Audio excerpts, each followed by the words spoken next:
Meron tayong nabili ditong cam sprocket. Ito yung bago, ito yung luma. Ito yung may damage, yan, naputol. Naputol ang kanyang lock dito. Ito yung bago. Yan, may umusbong na lock ito. Ito yung bago. Ito yung sira. Ito yung sira. Yan, naputol dito. Yan, wala na siya. Para maging matibay ito at heavy duty, kailangan natin itong painitin, itong lalo na ito, gamit ang ito, blown torch.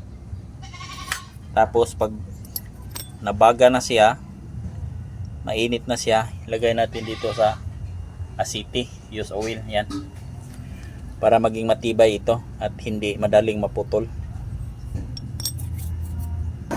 Ganyan lang siya, initin natin, painitin natin hanggang magbaga.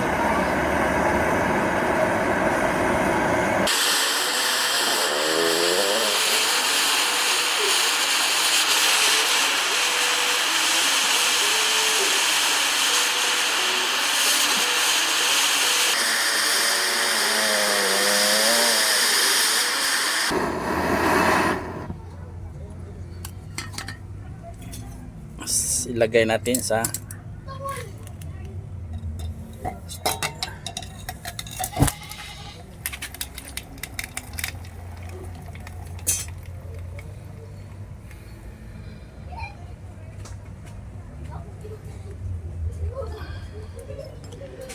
ganitong paraan maging heavy duty yung ating bagong cam sprocket dahil pinainit natin, tapos nilagay natin sa use oil para hindi madaling maputol.